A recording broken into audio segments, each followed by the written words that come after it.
Hello दोस्तों, स्वागत है आपका कॉमिक्स टाइम्स में। और आज हम शुरू कर रहे हैं एक और बेहतरीन कॉमिक्स जिसका नाम है बात का धनी। इसका पहला पेज आप देख सकते हैं दोस्तों। और अभी तक आपने हमारे चैनल को सब्सक्राइब नहीं किया तो प्लीज़ सब्सक्राइब कर दें। चलिए शुरू करते हैं बिना समय गंवाए। किसी नगर में एक राजा राज्य करता था जिसका नाम था चंद्रगुप्त। वो बेहद दयालु प्रवृत्ति का इंसान था। अपनी प्रजा के सुख दुख का ध्यान रखने के लिए वो अक्सर ही छद्म वेश धरकर उनका हालचाल मालूम किया करता था। एक दिन नियमानुसार वह छद्म वेश में प्रजा का हालचाल मालूम करने महल की चकाचौंध से बाहर निकला। चलते चलते साहस ही एक गरीब लकड़हारे पर उसकी दृष्टि ठिठक कर रह गई। बेचारा बहुत दुखी जान पड़ता है। चलकर उसकी कुछ सुध लेनी चाहिए। और वह उस लकड़हारे के घर के द्वार पर जा पहुंचा। सुनो भाई, मैं बहुत दूर से चला आ रहा हूँ। ना जाने मंजिल तक पहुँचने में और कितना समय लगे। क्या तुम मुझे थोड़ा जल पिलाकर कृतार्थ कर सकते हो? प्यासे को पानी पिलाना तो प्रत्येक व्यक्ति का धर्म है बंधु। और यहाँ कुछ देर बैठ कर अपनी थकान मिटा लो। मैं जल लेकर अभी हाजिर हुआ। भगवान तुम्हारी भला करे भाई। लकड़हारे के जाते ही राजा चंद्रगुप्त ने सोचा, अपाहिज होते हुए भी यह व्यक्ति कितना परिश्रमी है। मुझे इसकी कुछ ना कुछ मदद अवश्य करनी चाहिए। इतने में लकड़हारा पानी ले आया। राजा की तंद्रता भंग हुई। लीजिए यह शीतल जल तथा थोड़ा गुड़ ग्रहण कीजिए। गरीब के घर पर इस समय आपको खिलाने के लिए बस इतना ही कुछ है। दुखी ना हो भाई, मेरी भूख प्यास तो तुम्हारे शुद्र मुद्र स्वभाव को देखकर ही मिट गई। लाओ यह चीज मुझे दे दो। ओह, शीतल जल तथा गुड़ का सेवन करके चित्त प्रसन्न हो उठा। ओह भाग्य, अहो भाग्य मेरे, जो आप मेरी कुटिया पर पधारे। परंतु भाई, तुमने अपने बारे में तो कुछ बताया ही नहीं। तुम कौन हो? तुम्हारा नाम क्या है? घर की जीविका का साधन क्या है? मेरा नाम राघव है। लकड़ी काट बेचकर किसी तरह गुजर बसर कर लेता हूँ। लकड़ियाँ बेचकर कितने पैसे मिल जाते हैं? कुल 4 पैसे। उन 4 पैसों को तुम किस प्रकार खर्च करते हो, यह भी बताओ ना भाई। उसकी बात सुनकर पहले तो लकड़हारा मुस्कुराया, फिर बोला, सुनो, पहले पैसे को मैं खा पी कर खर्च करता हूँ, दूसरे को ब्याज पर देता हूँ, तीसरे से अपना कर्ज चुकाता हूँ और भूल कर चौथे को भूल कर गंगा स्नान करता हूँ। लकड़हारे की बात सुनकर राजा उलझन में पड़ गया। मैं कुछ समझा नहीं भाई, जरा विस्तार पूर्वक समझाओ कि तुम्हारी इस पहेली का अभिप्राय क्या है। सुनो, पहले पैसे को मैं खा पी कर खर्च करता हूँ। ब्याज पर देने का मतलब है कि दूसरा पैसा मैं अपने बच्चे के लालन पालन पर खर्च करता रहता हूँ। बड़े होकर वे मेरे बुढ़ापे में मेरी लाठी बनेंगे। तीसरे पैसे को मैं अपने माता पिता पर खर्च करता हूँ। इस प्रकार मैं अपना पिछला कर चुका रहा हूँ। और रही चौथे पैसे की बात, तो उसे दान में देकर पुण्य कमाता हूँ। वाह वाह वाह। राजा लकड़हारे के उत्तर से बड़ा प्रसन्न हुआ और बोला, तुम बड़े ही विद्वान मालूम पड़ते हो भाई। इस पहेली को कल मैं राजा के सामने रखूंगा और अगर महाराज प्रसन्न हो गए तो तुम्हारी दरिद्रता भी पल भर में दूर हो जाएगी। लेकिन मेरी एक शर्त है। शर्त? भला वो क्या? शर्त के अनुसार तुम तब तक इस पहेली का उत्तर किसी को नहीं बताओगे जब तक राजा का चेहरा चेहरा 1000 बार ना देख लो। कुछ सोचते हुए लकड़हारे ने हामी भर दी। ठीक है, मुझे तुम्हारी यह शर्त मंजूर है, लेकिन ध्यान रहे, अगर तुमने इस शर्त का पालन ना किया तो तुम्हें इसके गंभीर परिणाम भुगतने पड़ सकते हैं। यह चेतावनी देकर राजा चंद्रगुप्त लकड़हारे के घर से महल की ओर चल पड़ा। फिर दूसरे ही दिन राजा ने शहर में मुनादी करा दी, जो कोई भी राजा की इस पहेली का सही अर्थ बताएगा उसे मंत्री पद पर प्रतिष्ठित किया जाएगा। सुनो सुनो, राजा की तरफ से सूचित किया जाता है कि सुनो सुनो, उसे मंत्री पद दिया जाएगा। बड़ा कठिन सा प्रश्न है। इनाम में मंत्री पद भी तो छोटा नहीं। बस फिर क्या था, बहुत से लोग दरबार में उपस्थित हुए और सबने अपने अपने ढंग से पहेली का उत्तर बताना शुरू किया। किंतु राजा किसी एक के भी उत्तर से संतुष्ट नहीं हो पाया। अंततः उसने अपनी मंत्री से कहा, सुनो मंत्री, क्या तुम भी हमारी पहेली का ठीक ठीक उत्तर नहीं दे सकते? अगर ऐसा है तो तुम्हें अपने पद से त्यागपत्र दे देना चाहिए। आप मुझे थोड़ा वक्त दें महाराज, फिर भी अगर मैं इस पहेली का हल नहीं खोज पाया तो मुझे आपकी शर्त स्वीकार होगी। हम तुम्हें केवल 2 दिन का समय देते हैं। मुझे मंजूर है महाराज।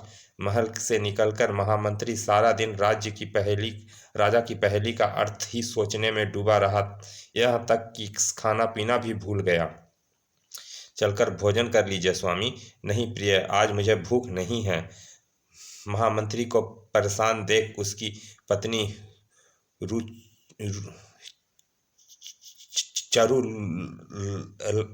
ने सोचा, अवश्य ही कोई ऐसी वैसी बात है, अन्यथा आज तक कभी उन्होंने भोजन से इनकार नहीं किया। मुझे कारण मालूम करना चाहिए। चारुलता के पूछने पर महामंत्री ने उसे सारी बात बता दी। अब तुम ही बताओ चारू की मैं क्या करूं? अगर पहेली का हल नहीं खोज निकाला तो मुझे इस पद से इस्तीफा दे देना होगा।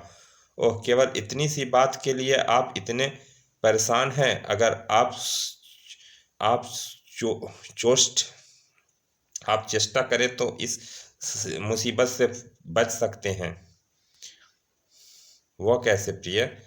आपने एक दिन कहा था ना कि हमारे राजा घर घर जाकर अपनी प्रजा का हाल चाल मालूम करते हैं। आप यह पता लगाइए कि कल महाराज भ्रमण के लिए किधर गए थे। वे जरूर पहेली भी वहीं से लाए होंगे। यह तो मैंने सोचा ही ना था। मैं सुबह ही यह पता लगाता हूँ।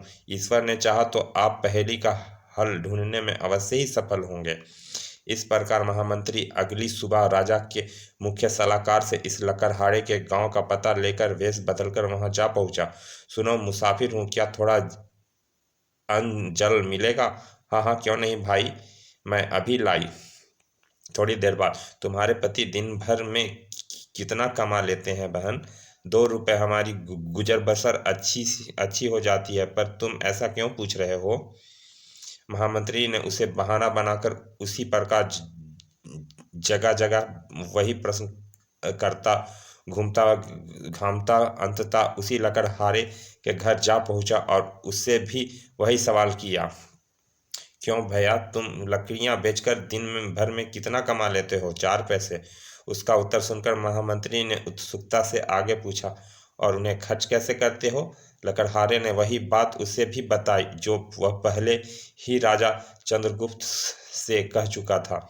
सुनते ही महामंत्री का चेहरा खिल उठा और वह बोला, अगर तुम मुझे इस पहेली का उत्तर बता दो तो मैं तुम्हें इसी वक्त 1000 स्वर्ण मुद्राएं इनाम स्वरूप दे सकता हूँ।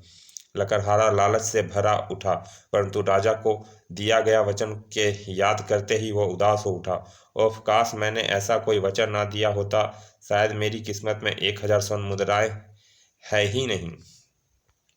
किंतु साहस ही एक विचार के आते ही वह प्रसन्नता से भर उठा। ओह अरे हाँ, 1000 स्वर्ण मुद्राएं, वाह! उसे सोच में डूबा देख महामंत्री बोला, तुम किस सोच में डूब गए हो मित्र लकड़हारे? अगर तुम मुझे 1000 स्वर्ण मुद्रा दो तो मैं तुम्हें कुछ ही पल पश्चात तुम्हें इस पहेली का उत्तर बता सकता हूँ। क्या सच? यह लो, इस थैली में पूरी 1000 स्वर्ण मुद्राएं हैं। तुम्हें कुछ देर यहीं रुककर मेरा इंतजार करना होगा, मैं अभी उपस्थित हुआ। कहकर वह भीतर चला गया और कुछ क्षणों बाद लौटकर उसने महामंत्री को पहेली का हल बता दिया। और महामंत्री ने महाराज को जाकर पहेली का सही हल बता दिया। सुनते ही महाराज क्रोधित हो उठे। इसका मतलब कि उस लकड़हारे ने हमारे वचन की लाज नहीं रखी और तुम्हें इस पहेली का हल बता दिया, अन्यथा तुम कभी इस पहेली का हल नहीं खोज सकते थे। सैनिकों, उस लकड़हारे को तुरंत हमारे सामने उपस्थित करो। जय जी महाराज। लकड़हारे को हकीकत बताकर उसी समय महाराज के सम्मुख पेश किया गया। जब राजा ने उसे सच्चाई से अवगत कराया तो लकड़हारे के पांव तले जमीन ही सरक गई, परंतु वह तुरंत ही खुद पर संयम पाते हुए बोला, क्षमा करें महाराज, मैंने आपको दिया वचन बिल्कुल भंग नहीं किया। महामंत्री इसी बात के साक्षी हैं। मैं भला कैसे? आपको याद होगा महामंत्री जी की पहेली का हल बताने से पहले मैं 1000 स्वर्ण मुद्राएं की थैली लेकर घर के भीतर गया था। भीतर जाकर मैंने महाराज का दिया गया वचन की लाज 1000 सिक्कों पर अंकित महाराज का चेहरा देखकर रखी। 10, 100, 200, 500, 500 और यह 1000। अगर ऐसा करके अनजाने में मुझसे कोई अपराध हो गया हो तो उसके लिए मैं दंड का भागीदारी हूँ महाराज। लकड़हारे के मुंह से बुद्धिमानी से भरी बात सुनकर महाराज का सारा गुस्सा तुरंत ही काफूर हो गया। निसंदेह तुम एक बुद्धिमान, योग्य व प्रतिभाशाली युवक हो। हमें तुम पर गर्व है और इसीलिए हम आज ही से तुम्हें अपना विशेष सलाहकार नियुक्त करते हैं। धन्यवाद महाराज। और इस प्रकार अपनी बुद्धिमत्तापूर्ण बातों के कारण ही उसने अपना तथा अपने परिवार का भविष्य उज्जवल कर लिया।